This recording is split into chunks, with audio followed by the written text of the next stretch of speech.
you need to work harder. You need to discipline your mind better.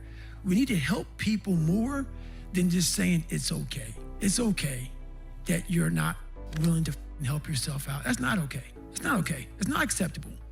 Even though it's your life, if that's acceptable, that's unacceptable. And there's a lot of people in this world, me included, that if I accepted that, I wouldn't be anywhere. So yeah, a lot of people just, they start creating a narrative about themselves that make it okay. The ultimate get out of jail free card. And now the world is set up to have so many get out of jail free cards. Number one, you've got to work on yourself. It's very important that you engage in an ongoing process to develop you. Spend more time on yourself than what you've been spending. It's very important. You owe that to yourself. You'll get scared sometimes. Your mind will go blank on you. Some people you will allow to unnerve you. And you wonder, what's wrong with me? I'm not crazy. That's why you've got to learn to make a conscious, deliberate, determined effort to stand up inside yourself. Working on yourself, watching that inner dialogue, it will determine the quality of your life. I don't believe this. I know this. Happiness for most people is temporary. So success without fulfillment, that's called failure. You know somebody who's got everything they thought they wanted and they're not fulfilled, they got a real problem. So what's gonna make you fulfilled? Finding your gift, contribution. Life's not about me, it's about we. If we feel like we're contributing to someone else, then we don't just get something, we become something. And what you get never makes you happy long term. Who you become makes you very happy or very sad. So part of that art of fulfillment is, what's my contribution? The second part of it is appreciation. Some of you are contributing, but you're not taking the time to really appreciate. You're not noticing. Every moment of your life, you got to decide, what are you going to focus on and what does it mean and what are you going to do? Is it the end of the beginning? Are you being punished or rewarded? Meaning is where all life is shaped, and you have the power to change the meaning. How fast? You better ask a better question or come up with a better answer. But your education is not the most important thing in your life. I'm sorry, it's not. Your dream is the most important thing in this world. It tops your education. The principal came up on the stage while I was speaking. Don't ever say that to my school again. Well, I'm just telling you, dog. You can save your kids a lot of pain if you ever talk to them about their dreams. You got to talk to young people about their dreams. See, it's not your education. The Bible don't even mention education. It ain't even in there. Harvard ain't in there. UCLA ain't in there. The Bible says a man without a dream or vision shall perish. If you talk to kids about their dreams, your dreams can spur you to get the education. But if you never find out what a child is dreaming about, you can't hold their attention.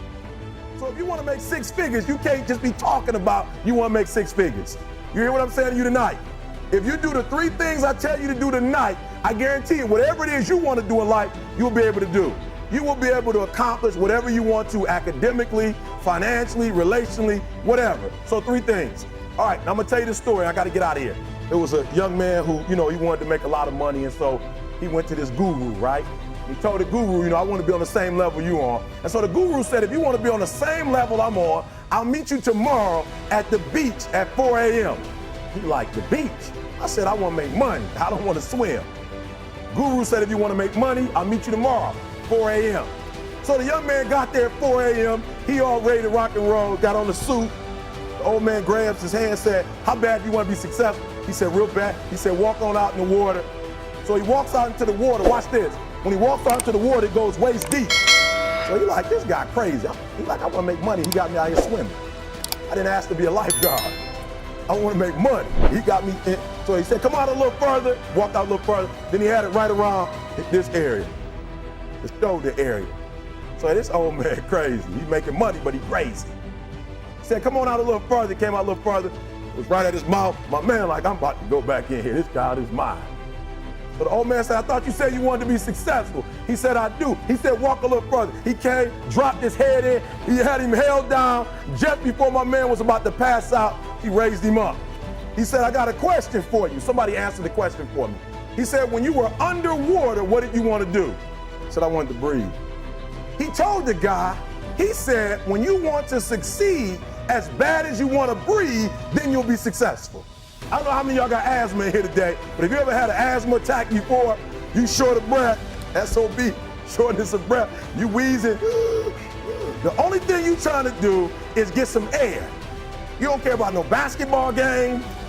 You don't care what's on TV. You don't care about nobody calling you. You don't care about a party. The only thing you care about when you're trying to breathe is to get some fresh air. That's it. And when you get to the point where all you want to do is be successful as bad as you want to breathe, then you'll be successful. And I'm here to tell you, number one, that most of you say you want to be successful, but you don't want it bad. You just kind of want it. You don't want it badder than you want to party. You don't want it as much as you want to be cool. Most of you don't want success as much as you want to sleep. Some of you love sleep more than you love success. And I'm here to tell you today, if you're going to be successful, you've got to be willing to give up sleep. You got to be willing to work off for 3 hours of sleep, 2 hours. If you really want to be successful, some days you're going to have to stay up 3 days in a row. Because if you go to sleep, you might miss the opportunity to be successful. That's how bad you got to want it. Listen to me. You got to want to be successful so bad that you forget to eat. Beyonce said once she was on the set doing her thing, 3 days had gone by, she forgot she didn't eat. Because she was engaged. I never forget when 50 Cent was doing his movie, I did a little research on 50, and 50 said that when he wasn't doing the movie, he was doing the soundtrack. And they said, when do you sleep, 50? Sleep. He said, sleep. Sleep is for those people who are broke. I don't sleep. He said, I got an opportunity to make a dream become a reality. What helps me is to keep the hard times in the front of my mind, because it allows me to go into these big moments that I've worked my ass off, and you guys have worked your ass off. It allows me to go into these big moments with a different perspective. What it also does for me, and again, this is what works for me. I keep my back is up against this every day. It's against this wall, but it's up against this because it's what I believe in. And when my back is against this, then there's nowhere to go but that way. So I feel like this could be something, an ideology and mindset that could help you, if you look at it that way. Because you made it already. We made it. We're successful boys, and we're lucky boys to be where we're at. Well, you guys made it. Everybody's rich in the room. Nobody's gonna get evicted anymore. Anything you got, there's no more money problems, right? You got a lot of hands out now. Can I get a little bit? Can I get a little bit? Right, that happens. But when you make it, for me, I need this. I need this.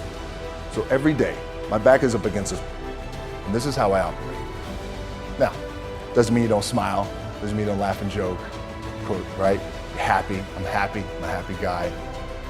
But when it comes to business, and when it comes to executing, it's up against this.